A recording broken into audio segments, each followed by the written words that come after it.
Halo semuanya, apa kabar teman-teman? Udah lama gue nggak bikin video.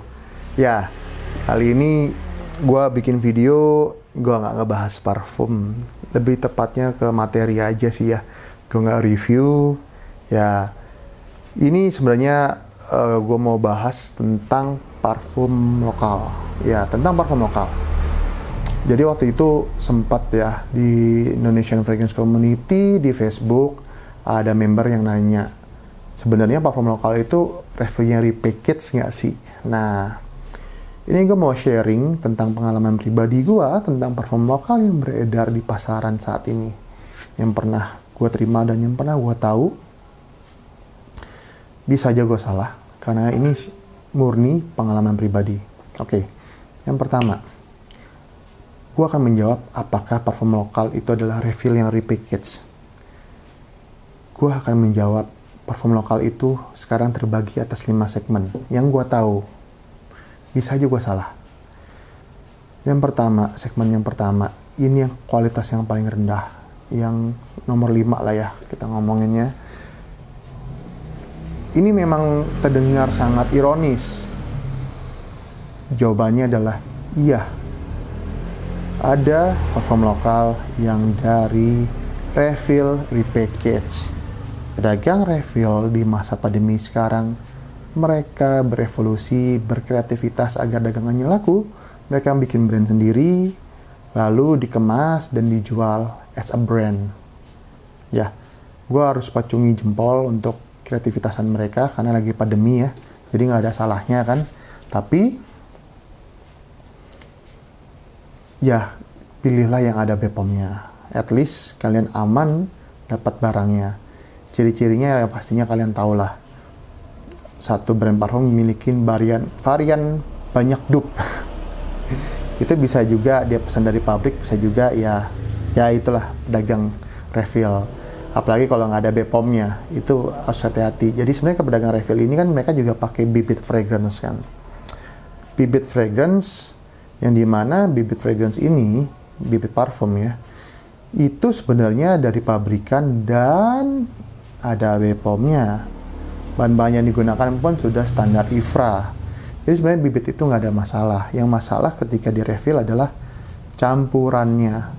Kita belum tentu tahu campurannya apakah menggunakan alkohol atau metanol atau penguap parfum dan lain-lain. Itu bisa menjadi masalah. Dan tentunya itu yang membedakan kualitas parfum refill pinggir jalan ya dengan pabrikan yang ngedup. Nah, bedanya lagi, biasanya kalau refill itu tidak ada perubahan wangi. Jadi walaupun dia ngedup tapi tidak ada perubahan wangi, tidak ada fase top notes, middle notes dan dry down. Nah, itu yang nomor 5 yang paling rendah kualitasnya. Tetap patokannya adalah cari yang ada BPOM-nya. Kalau nggak ada BPOM-nya, skip aja. Yang kedua, yang kualitas nomor 4, ini ada orang yang berkreativitas gabungin bibit A, bibit C, bibit D, digabungin jadi satu, jadi wangi baru. Ya, ini memerlukan teknik dari perfumernya agar tahu wangi yang ingin dituju. Jadi ada kreativitas di situ, nggak bisa disebut artisan karena masih pakai bibit jadi. Kalau artisan benar, itu dia pakai single note. Nah, kalau misalnya bukan artisan, ini dia pakai langsung bibit jadi. Jadi di bibit jadi campurin jadi wangi yang baru. Lalu tambahin alkohol dijual. Ada yang kayak begini, ada. Dan biasanya nggak ada BPOM-nya. Terus yang nomor 3, ini menurut gua adalah SNI, Standar Nasional Indonesia. Jadi kalau gue bilang SNI kemungkinan nomor 3. Perorangan atau grup ya datang ke sebuah pabrik fragrance ya, pabrik parfum, dan di situ mereka proses pembuatan parfumnya. Dan variannya juga bisa banyak di sini. Perbedaannya adalah ketika dia memesan dari pabrikan, biasanya mereka mendapatkan jus yang kualitasnya lebih bagus dibanding pedagang refill di pinggir jalan.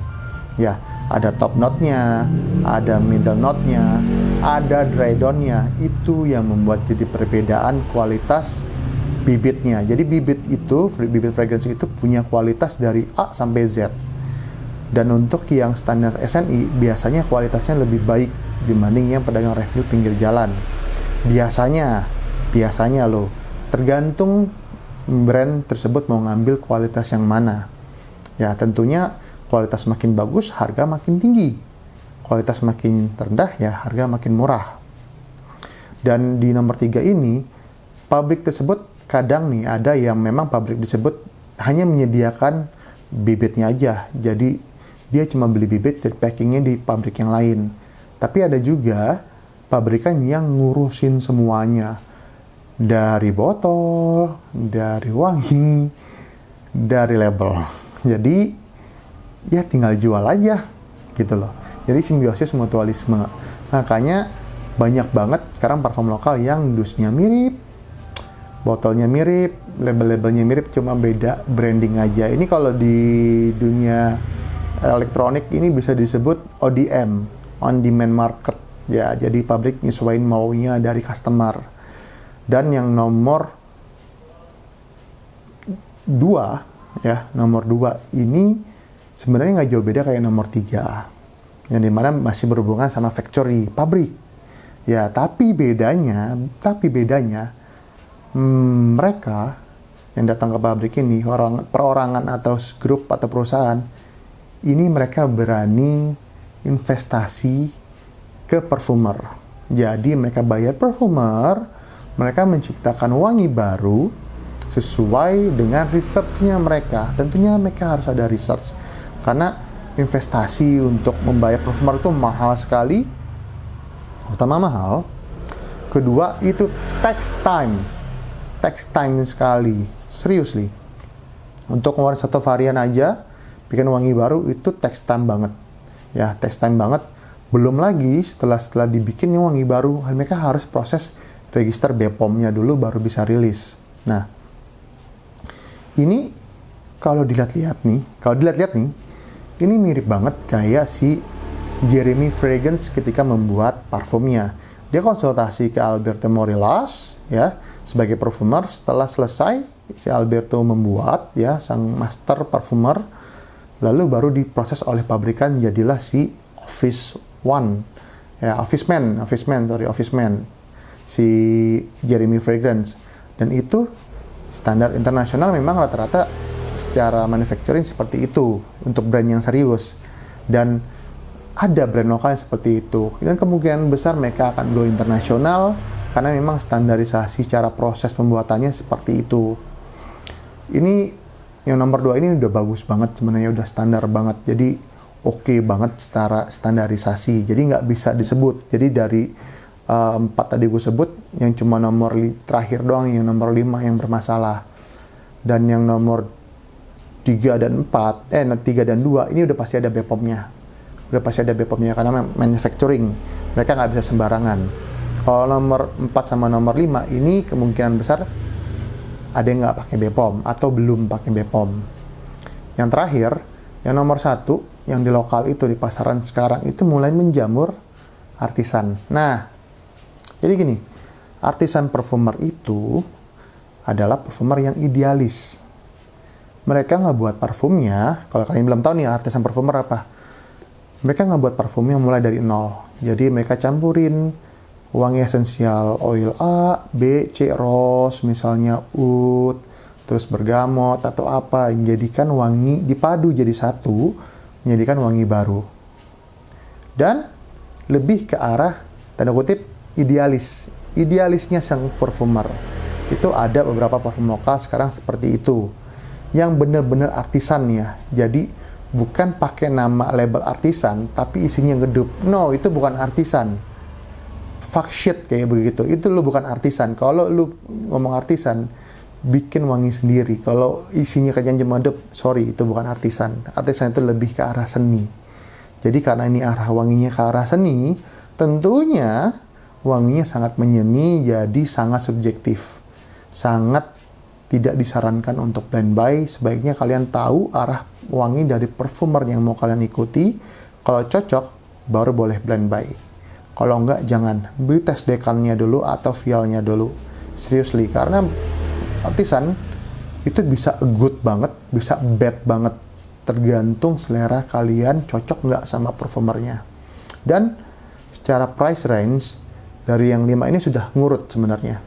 Yang dari bibit refill itu paling murah biasanya.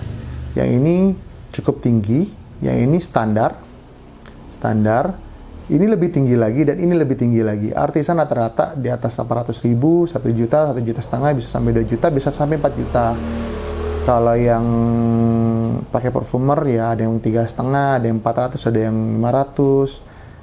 Yang SNI 150, 200. Yang ini bisa yang 2 bibit jadi 1 karena dia ada kreativitasnya 150, 200 juga. Jadi nggak jauh beda nomor 4 sama nomor 3. Yang ini ya paling cuma 150.000, 60.000. Ya ketahuan lah ya. Dari price range-nya udah ketahuan. Segmentasinya juga berbeda. Tapi kalau kalian nanya, salah nggak sih kalau mau beli yang nomor 5? Nggak salah. Kalau kalian itu memang budgetnya hanya di poin nomor 5, ya silahkan aja beli. Selama kalian membeli parfum lokal dan kalian tidak merasa terganggu dengan kualitas parfum yang kalian beli, dan kalian nyaman-nyaman aja, ya, dan kalian nyaman-nyaman aja pakainya, mau beli yang dari 5 jenis ini yang mana aja, go ahead. Sesuaikan kemampuan budget kalian, sesuaikan selera kalian, dan tentunya jangan blind buy.